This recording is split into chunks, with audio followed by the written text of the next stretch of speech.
morning. It is sunny, lovely sunny, but it's chilly. First cold morning there's been. I'm still at this job, filling up the trough every morning and every night. And I'm very much bored of it.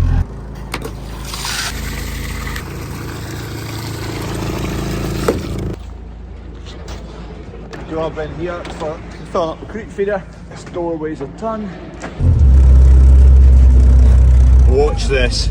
Come on girl, out the road. Quick, quick, quick. I need to get ahead of the cows. Oh, this has not worked. Kev's away out spraying this morning. Over there. That's to spray off barley and some weeds that are coming through in the OSR.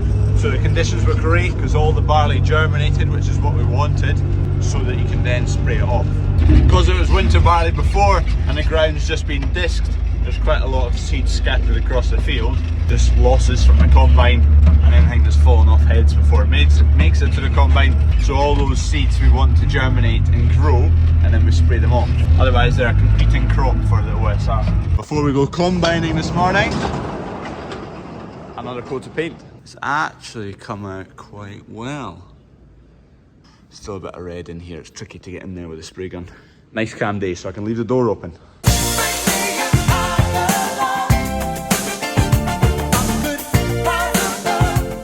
I think it's done. 2 coats of primer, 2 coats of top coat. It's hard work spraying. I obviously wound up with a couple of runs yesterday. I didn't spot, there's one. It's never going to be perfect. Now we just leave it to dry, to cure, to harden. Shut the door now, just so the wind doesn't kick up any stew. That's 4 coats of paint it's had. Although the last one, I didn't actually end up using a whole lot of what was in there, so I put it on too thin. Although the first one I put on, I got a few runs, so maybe I put it on too thick the first time. So I think I'm going to put 1 more top coat on. All the wheat we cut yesterday's been dried, so these 2 trailers are full of dry grain. I'm just going to go and tip them up, empty them. Oh, just waiting on the air brakes filling up on this trailer. Who would be interested? I keep getting questions about hoodies. Who would be interested in a hoodie like that? Might do them. Come on. Update on the CrawfordsFarm lager. Got a recipe, just need to figure out how I'm going to brand it all. I'm going for bottles. I asked the question what you prefer, bottles or cans, and it was resounding bottles as the answer. So bottles it is. They'll be slightly trickier to post out bottles. Cans take up less space for the volume of liquid that comes with them. They pack better together, but bottles are a bit nicer. I agree, bottles are nicer to drink out of. So I need to think of a name. Any suggestions for a name for my lager? I originally thought I'd just Farmer's Lager, a bit naff, isn't it? Bandit Lager or Bandit Beer. I might go Bandit Lager.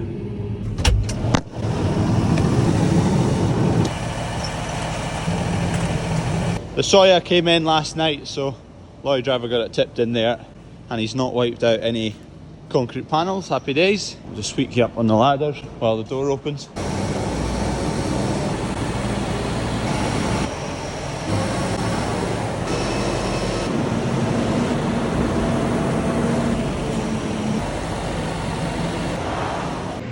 Phone ran out of storage, but I've done 2 loads there and I've pushed it all up, and there's a pigeon in here.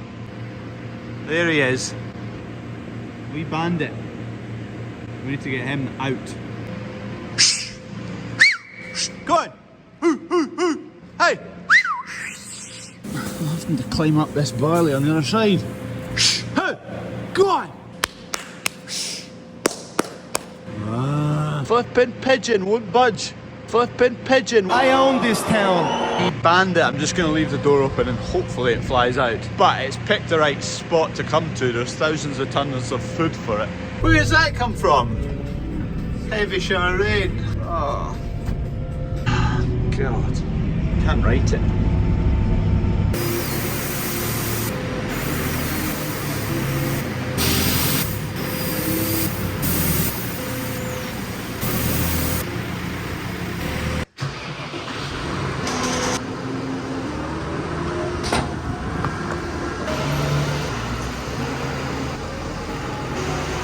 Half an hour later, bone dry again. Can't get going. Such stop, start weather.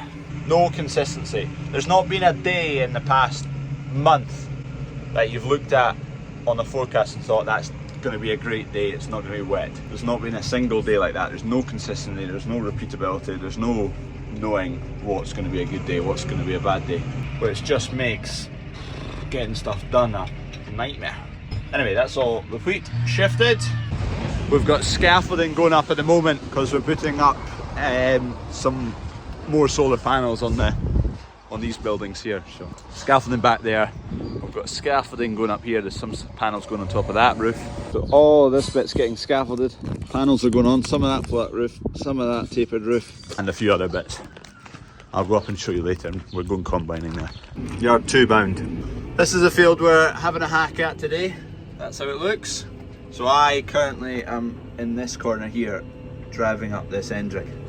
40 hectare block, pretty odd looking shapes and sizes. Used to kind of split it in two across there and have it one field, two field. It still technically is. We have tram lines going that way on that bottom section, then tram lines going this way on this section. But it's all one crop and there's no gap between the two fields. It's all one block. It's quite good that you drive in with a Fendt to the field and it just automatically knows what field you're in and pops it up for your GPS. This is not dry at all. It's coming out it's like slurry coming out of there. I don't really want to open this hatch and see what it's like, but here we go.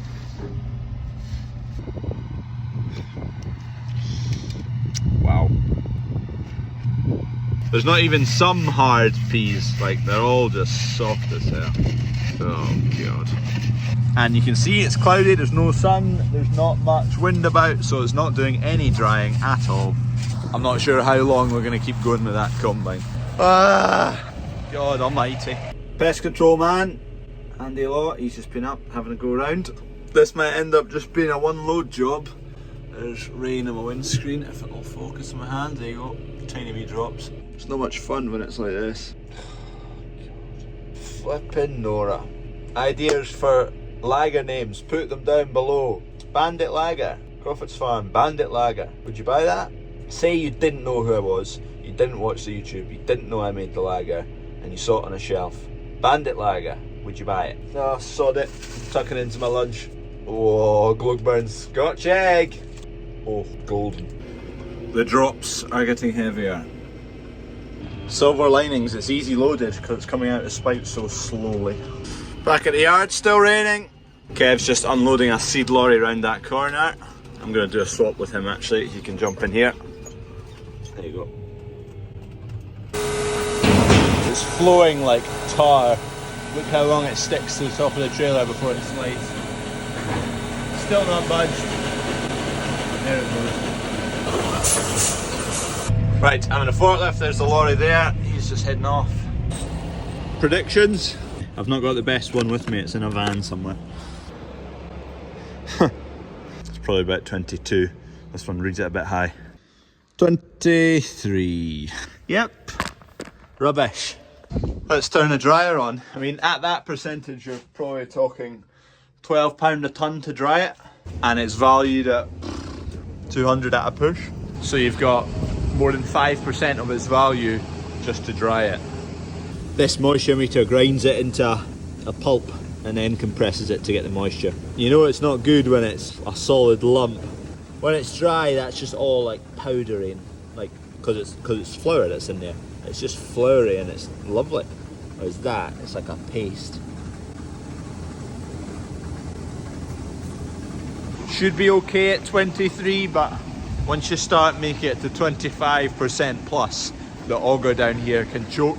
What we do in that case, so if you see in there's a upside down V shape, so the grain goes in that side and in that side, and if we're having bother with far too much moisture, we just put blocks of wood down one side so it's only drawing in off of the left side or the right side. Slow down the inflow into it so that the auger's not working as hard, or the motor's not working as hard on the auger. You'd think he didn't get fed. Hey boy, Baxter. Oh. Good boy. Sit. Stay. Hey, sit. Lie down. Get it. Baxter. He's a really nice natured dog, but if I wanted him to be trained under a gun, he's absolutely useless. Betty's definitely got a lot more chance than him. He's not fussed for nose to the ground, sniffing what's about. Just like cruising about like a big bruiser. Dad's in with a load. Second load of the day. Combine's still going. Keep going, keep going, keep going. Is that any better? Nope. You can see how steep that slope is. That's how you can tell how wet it is. I'm going to do a swap back with Dad, so I'll jump in that tractor now. Let's chuck the drone up. Dun dun dun dun dun dun. Some folks are born made to wave the flag. Ooh, they're red. Freddie, do you know how to get a sample? So you grab a head, pull it hard. Oh, you've got it all. Grab that, and then you put it in your hand like that. But you do it in my hand. You do it in my hand then. I'll catch the seeds. That's it. Keep doing that. Look, a wee piece. And then the wheat's all falling out, isn't it? There you go. Now get rid of that big bit. Throw that in the ground. And then give that bit a blow. Go. Do it again. Not so hard. There you go. And then you get left with wheat. And then if we had the moisture meter, we'd test the moisture of it, Freddie. But give it a wee bite. Give that one a wee bite. Tell me, is it soft or hard? Hard. Hard. Is it crunchy? It's not crunchy though. So it's not that hard. There's a what? A wild oat. No, that's just a normal oat, Freddie. Wild oats are a lot taller. Those ones are fine. That's just a normal. That's normal oats. But it's a little bit rainy. Yeah, I know. It's annoying, isn't it, Freddie? Yeah. But good, we're still combining. We are still combining, but we probably shouldn't be. Why? Because it's too wet. When you bite these, they were a bit soft, weren't they? Yeah. Because they're too wet. We want them to be crunchy. Right, go. Right, you crunch that bit. Tell me if it's hard or soft. Soft. Soft. Yep, soft. Oi!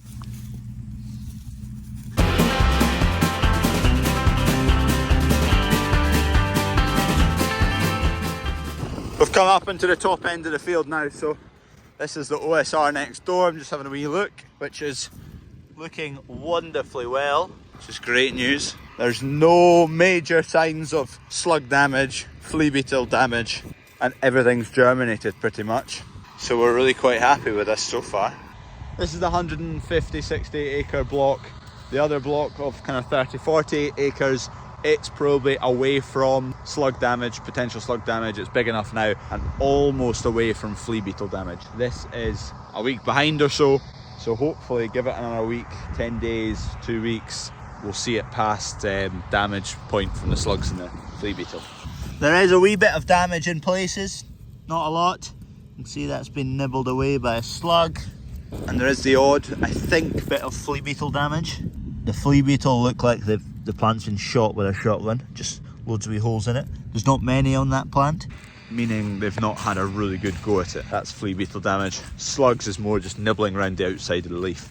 But all in all, it's looking pretty good. OSR is so much about establishment. It's a fickle beast, but I feel like we've got it pretty well this year. A decent start anyway. There's a lot of downsides or a lot of pests to OSR. You've got clubroot in the soil, you've got flea beetle, you've got slugs, you've got pigeons, you've got normal weather conditions, and then it's fairly fragile at harvest time when it comes to harvesting if you're going to get a bit of rain. It is a bit tricky, it is a fickle crop to grow, but if you get it right and the prices are decent, you don't even need the prices to be amazing. If prices are decent and you get the crop right and you get a good yield, probably one of the better profitability crops versus the cereals. But it is trickier to get right. There's a less consistency to it. Some mess ups. The sprayer must have been Kev in this field spraying that. Can't have been me. Who did that? Who's done that, dog? No video footage anyway. Gate lady delivers tea. There you go, Scott Agri. Can I get a half price horse, please? The OSR here. So see all these lovely green plants. No problem. Green, green, green. And then a tinge of kind of yellow there, yellow there, more dominant over here, yellow, yellow. These are the first leaves that were through the ground, and that is because a chemical Blanco we were a fraction late in coming in here to spray it, and some of it pre-emergence spray, and some of it was keeking through the ground because this took 3 days to sow. So that end of the field wasn't through. It was getting a pre-em spray of Sultan and Blanco, and at that end of the field it was fine because none of the crop was through the ground, and at this end a wee bit was, but the end rig there, it had been sown 3 days later, so it wasn't. So we thought we'll do that bit and we'll use this as a bit of a tester to see how much damage the spray does, even though the crop had emerged a wee bit. And those wee yellow leaves, that's the damage the spray has done. So it has hit it quite hard, you know. It's not terminal. I mean, those leaves aren't looking great, but compare that to others that haven't been hit. They're not hugely different right now. It will show a bit more soon because that leaf can't really do much photosynthesis at the moment. I don't know if it'll recover. We'll come back to it and have a look, but yeah, they should be a deep green like that rather than a milky yellow. But it is perfect in a line. Like that side there's yellowness, that side there's no yellowness at all. Anyway, we're still spraying, by the way. It's many hours later. We never got hit by any rain. There's been showers all round us, showers going up that side, showers going along those hills. Thankfully nothing's come down the middle here. We're working our way into this corner, then that'll be us done. Not finished the field, but done for tonight. The rest of it we need to make into straw. So we've got wheat bales for ammonia treating, but it's going to rain tonight, so we don't want to cut all that and make it into straw, and then it gets soaking wet. And it's about 9 o'clock already anyway, so it's still coming in at 21%. So bumps. Last load of the night, that'll do. Don't think we'll get combining tomorrow, it's to rain tonight. It's been a slow day. Zero speed, zero. One of those days, just have to hack it down and deal with it. Deal with it. It's going to cost more to dry, and that's that. Get on with it. Don't forget the Two Farming Crawfords podcast. We have a new episode out. Go and have a listen. We talk a lot of nonsense. If you fancy listening to a lot of nonsense, go and have a listen. Don't forget to rate us 5 stars on Spotify and on Apple. We'll be very much appreciated of that. I am once again giving coos water. I am sick of that. You're probably sick of me, but hey ho.